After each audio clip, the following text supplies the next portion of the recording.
할 말 다하는 상여자 춘향의 진짜 매력구사 일생. 춘향전, 작자미상은 한국 고전문학에서 가장 유서 깊은 연애소설이자 원조 베스트셀러로 꼽힌다. 작품이 만들어진 조선시대부터 폭발적인 인기를 자랑했던 춘향전은 판소리로 민간에 유행하기 시작하여 1754년에는 이를 집대성한 최초의 출판본인 만화본이 등장했다. 이후로 각종 이본만 무려 300여 종이나 출판될 정도로 시대와 신분을 뛰어넘어 남녀노소 많은 이들의 사랑을 받는 작품으로 자리 잡았다.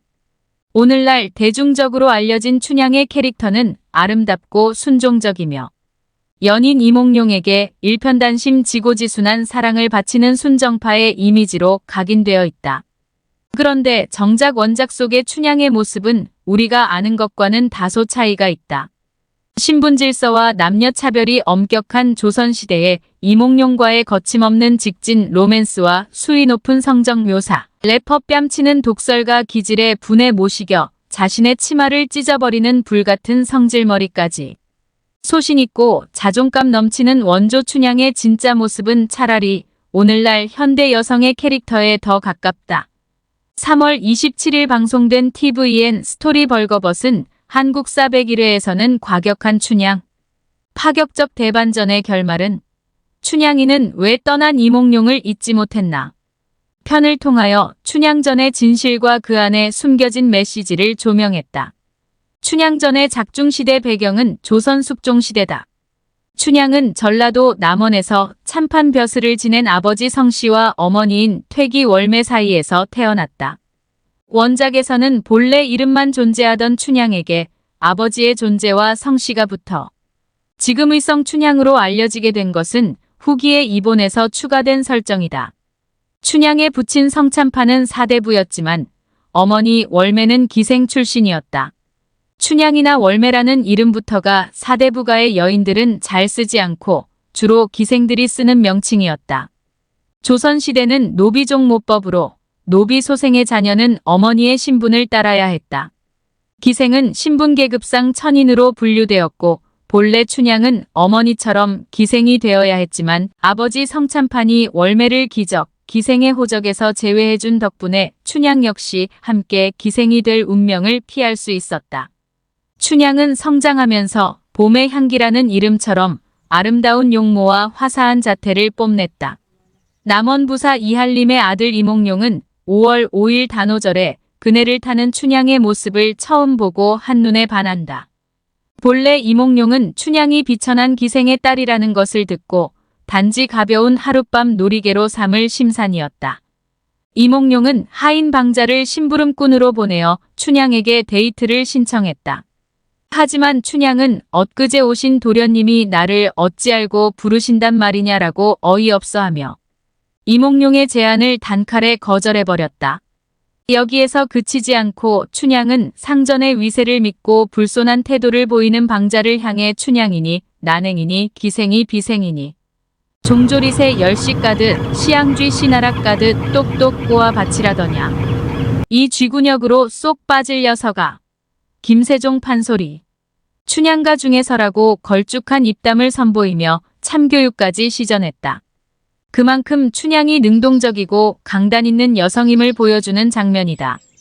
이에 깊은 인상을 받은 이몽룡은 다시 방자를 보내 이번엔 춘향의 글솜씨를 칭찬하면서 정중하게 예의를 차려서 만남을 신청한다.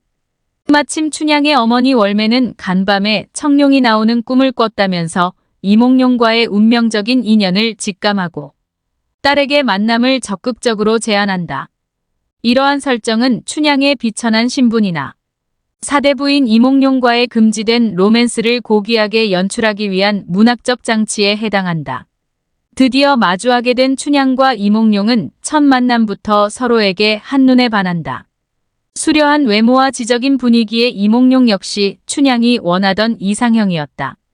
당시 두 사람의 나이는 16세 동갑으로 조선시대에는 성인으로 분류되던 나이였지만 오늘날로 치면 혈기왕성하고 갓 이성에 눈을 뜨기 시작한 사춘기 남녀였다. 이미 춘향에게 홀딱 빠진 이몽룡은 그녀와의 재회만을 기다리며 천자문을 읽는 시간 동안에도 춘향과의 잠자리를 상상한다. 원앙금침 부용당 훨씬 벗고 잘속, 동락동침 깊은 정회사양 말고.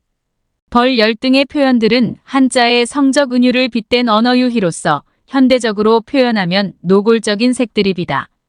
겉으로는 점잖고 지적인 양반의 이미지를 하고 있지만 이몽룡도 내면은 결국 어리고 미성숙한 10대 사춘기 소년에 불과하다는 것을 보여주는 장면이기도 하다. 이몽룡은 그날 밤 춘향의 집을 찾아가 재회한다. 그런데 이몽룡은 춘향이 직접 쓴 시와 명화들을 접하게 되고 그녀가 단순히 미생만이 아니라 학식과 예술적 소양까지 갖춘 여중군자라는 새로운 면모를 발견하여 더욱 감탄하게 된다. 이몽룡이 춘향을 단지 순간적인 성적 욕망의 대상을 넘어 인생의 동반자로서 받아들이게 되는 전환점이 되는 순간이다. 이몽룡은 그날로 춘향에게 정식으로 청혼한다. 어머니 월매는 두 사람 간 신분의 차이를 우려했지만 이몽룡은 춘향을 평생 정실부인처럼 대하겠다고 약속하며 물러서지 않았다. 이에 월매도 혼인을 승낙하고 이몽룡과 춘향은 그날 밤 혼례를 치르고 바로 함께 동침하여 하룻밤을 보낸다. 이 모든 것이 두 사람이 처음 만난 지 불과 24시간 만에 벌어진 일들이었다. 춘향전의 판소리와 출판본들에서는 모두 이몽룡과 춘향의 첫날 밤에 관한 수위 높고 적나라한 19금급의 성적 묘사들이 대거 등장한다. 아무리 당시 기준으로 성인이라고는 하지만 그래봤자 아직 어린 10대 청춘 남녀가 만난 지 하루 만에 사랑에 빠지고 깊은 관계까지 맺는 모습은 지금 봐도 엄청나게 파격적이다. 이를 두고 일제강점기 시절의 소설가 이해조는 자유종에서 춘향전은 음탕교과서라는 표현을 쓰며 비판적인 시선을 드러내기도 했다. 하지만 이러한 적나라한 표현이야말로 춘향전만의 진정한 매력이기도 하다. 당시의 고전 소설들이 대부분 인간을 도덕적 관점에서 이해하려는 틀에서 벗어나지 못했다면 춘향전은 마치 서양의 누드화처럼 인간의 육체와 쾌락도 인간다움의 일부분으로 그려냈다는 점에서 시대를 앞서간 작품이라고 할 수 있다. 두 사람이 혼례를 치르고 1년의 시간이 흘렀다. 이몽룡은 춘향과 헤어지라는 가문의 압박을 받고 있었다. 비천한 기생의 딸을 며느리로 인정할 수 없었던 이몽룡의 어머니는 한양으로 떠나기 전에 춘향과의 관계를 정리할 것을 요구했다. 부모의 반대를 이기지 못한 이몽룡은 결국 눈물을 흘리며 춘향에게 이별을 통보했다. 비록 첩살이를 하더라도 이몽룡을 따라 한양까지 갈 생각을 하고 있던 춘향은 연인의 배신에 큰 충격을 받았다. 분을 이기지 못한 춘향은 자신의 치마를 찢어버리고 머리를 쥐어뜯는가 하면 거울과 화장대를 밖으로 집어던져버렸다.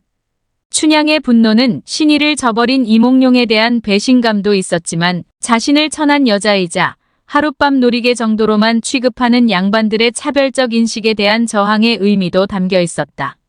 이몽룡은 과거에 장원급제하여 돌아오면 너를 데려갈 것이라고 춘향을 달랬다. 월매 역시 분노하여 이몽룡에게 악다구니를 퍼부었지만 춘향은 그런 어머니를 진정시키고 이몽룡을 보내주기로 한다. 이몽룡을 진심으로 사랑했던 춘향은 자신을 향한 이몽룡의 진심도 한 번 더 믿어보기로 결심한 것. 이몽룡이 한양으로 떠난 이후 춘향은 머리에 비녀를 꽂고 쪽을 지고 다니면서 자신이 유부녀가 된 사실을 드러낸다. 비록 정식 혼례가 아니었음에도 자신이 이몽룡의 아내가 되었다는 것을 공개적으로 보여주기 위한 선언이었다. 이몽룡이 떠나고 얼마 뒤 신임 남원부사로 변사또 변학도라는 인물이 부임한다. 여색을 밝히는 인물로 유명했던 변학도는 부임하자마자 가장 먼저 기생들을 점거하고 명부를 확인하며 춘향의 이름부터 찾았다. 춘향이 절세미녀라는 사실이 어느덧 한양에까지 알려졌던 것. 변학도는 춘향이 기생이 아니어서 명부에 이름이 없고 혼인한 유부녀가 되었다는 사실을 듣고도 인정하지 않는다. 변학도는 춘향을 불러들여 그 유명한 명대사인 자신의 수청을 들라고 지시한다. 당시 변학도의 나이는 40대 이상, 춘향은 17세 정도에 불과했다. 하지만 춘향은 충신히 두 임금을 섬길 수 없으니 저도 두 지아비를 섬길 수 없다. 차라리 죽여달라고 단호하게 거부한다. 이에 변학도는 이몽룡은 한양 사대부의 자제로서 명문거족의 사위가 되었을 것이다. 한순간 사랑으로 잠깐 기생질하던 너를 조금이라도 생각하겠느냐? 내가 수절한들 열려라고 표창해줄 사람이 있느냐라며 비웃었다. 그런데 변학도의 말은 춘향의 입장에서는 분명히 모욕적이고 상처를 주는 말임에 틀림없으나 여기서 반전은 당대의 사회적 기준으로는 오히려 상식적이고 합리적인 이야기에 가까웠다는 것이다. 변학도의 이야기는 이몽룡의 어머니가 춘향과의 이별을 종용하며 했던 말과 똑같았다. 당대의 신분제도와 양반들의 현실이 실제로 그러했기 때문이다. 또한 구전 판소리나 출판본 초기에서는 변학도의 말이 춘향을 꾸짖거나 모욕을 주기 위한 의도가 아니라 오히려 헛된 꿈을 꾸는 춘향을 안타까워하거나 귀여워하여 달래기 위한 표현에 가깝게 묘사된다. 그만큼 변학도의 입장에서 보자면 오히려 춘향의 고집이야말로 비상식적이고 비현실적인 모습으로 비춰졌을 것이다. 그럼에도 불구하고 춘향은 자신의 신념에 따라 권력에 저항하고 사랑을 선택했다. 모욕감을 느낀 변학도는 수청을 거부하는 춘향을 의자에 묻고 정강이를 매질했다. 어느새 피가 흥건하고 부러진 몽둥이가 바닥에 가득할 만큼 모진 고문을 받으면서 춘향은 굽히지 않았다. 어머니 월매가 찾아와 변학도의 수청을 들 것을 권유했지만 춘향은 요지부동이었다. 그렇게 춘향은 옥에 갇혀서 무려 3년의 세월을 보내게 된다. 친어머니조차 딸의 신념을 도저히 공감하거나 이해하지 못했을 만큼 자신이 한번 마음을 준 사람에게 의리를 지키겠다는 춘향의 사랑 방식은 시대상을 앞서 나간 파격이었다. 한편 한양으로 갔던 이몽룡은 과거에 응시하여 장원급제한다. 암행어사로 임명된 이몽룡은 신분을 숨기고 거지 행색으로 위장하여 남원으로 돌아왔다. 춘향이 변학도의 수청을 거부하고 옥에 갇혔다는 사실을 알게 된 이몽룡은 월매와 함께 춘향을 찾아온다. 춘향은 이몽룡의 초라한 행색을 보고도 실망하지 않고 여전히 서방님으로 부르며 예우했다. 마지막을 직감한 춘향은 어머니 월매에게 자신의 물건들을 모두 팔아 옷가지와 반찬을 장만해주라고 당부한다. 이 장면의 의미는 춘향에게 사랑이란 재산이나 신분 상승의 수단이 아니라 그 자체가 목적이었는 진심을 확인시켜주는 순간이다. 또한 아무도 이해해주지 않는 사랑에도 불구하고 끝까지 자신의 신념을 지키겠다는 춘향의 강인한 내면을 가장 잘 설명하는 장면이기도 하다. 이처럼 기생의 딸이라는 비천한 신분의 하층민 여성이라고 해도 얼마든지 자신의 주체적인 사랑을 이야기할 수 있고 존중받을 권리가 있다고 주장하는 것이야말로 춘향전을 관통하는 가장 중요한 주제의식이라고 할 수 있다. 변학도의 생일잔치가 열리는 날 분위기가 무르익자 변학도는 다시 춘향을 불러내려고 한다. 그때 이몽룡이 수행원들을 이끌고 나타나 암행어사로서 본 모습을 드러낸다. 이 장면은 춘향전에서 가장 통쾌한 클라이맥스 장면이자 판소리에서도 소리꾼과 관객들이 함께 암행어사 출두를 외치며 하나로 어우러지는 것이 전통이다. 이몽룡은 탐관 오리인 변학도를 체포하고 파직시킨다. 이어 춘향을 불러낸 이몽룡은 얼굴과 목소리를 감추고 이번에는 자신의 수청을 들라고 요구한다. 허탈해진 춘향은 빨리 자신을 죽여달라고 고함을 친다. 이몽룡은 그제야 춘향에게 자신의 얼굴을 드러내며 진실을 알린다. 사실 이몽룡은 춘향을 한시도 잊은 적이 없었고 과거에 급제하여 돌아오겠다는 자신의 약속을 지킨 것이다. 춘향은 어사가 되어 돌아온 이몽룡의 모습을 확인하고 하염없이 감격의 눈물을 흘렸다. 여기서 이몽룡이 춘향을 구해내고도 왜 굳이 수청을 거론하며 짓궂은 시험을 벌이는 장면이 나와야만 했을까? 여기서 춘향은 변학도에 이어 암행어사의 수청 요청도 단칼에 거부하는 것으로 만민 앞에서 자신의 절개를 공개적으로 확인시킨다. 이는 춘향이 신분제라는 낡은 틀 안에 가두어질 수 있는 주체적 여성임을 드러낸 장면이자 훗날 두 사람이 정식 혼인을 인정받게 되는 명분에 개연성을 더하기 위한 문학적 장치로도 해석된다.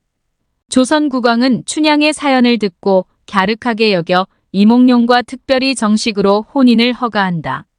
정조와 지조를 지킨 춘향에게는 정열부인이라는 칭호까지 내렸다. 이후 두 사람은 자녀를 낳고 다복한 가정을 꾸리는 것으로 해피엔딩을 맞이한다. 춘향의 지고지순한 사랑이 신분의 벽마저 뛰어넘어 마침내 결실을 맺은 것이다. 춘향전은 신분제를 뛰어넘는 파격적인 사랑 이야기에도 불구하고 하층민은 물론이고 지배계급인 양반계층에게까지 폭넓은 사랑을 받았다는데 주목할 만하다. 이는 춘향이라는 캐릭터의 최대 매력 포인트였던 절개라는 요소가 독자의 입장에 따라서 다르게 해석되었기 때문이다. 양반계층에서는 남편에 대한 의리를 지키는 춘향의 신념이 일부종사라는 유교적 봉건윤리에 충실한 모습으로, 또한 하층민으로는 신분의 한계를 뛰어넘어 춘향의 사랑이 승리를 거두는 반체제적 사건으로 어느 쪽의 시각으로 보더라도 절묘하게 받아들여질 수가 있었다는 게 춘향전의 매력이었다. 이처럼 춘향전은 단순한 러브스토리를 뛰어넘어 신분과 세대를 초월하여 한국인들의 많은 사랑을 받는 베스트셀러로 자리매김할 수 있었다. 신분의 한계를 뛰어넘어 사랑과 인간다움을 지켜낸 주체적 여성으로서 춘향의 진정한 매력이 오늘날까지 재조명받는 이유다.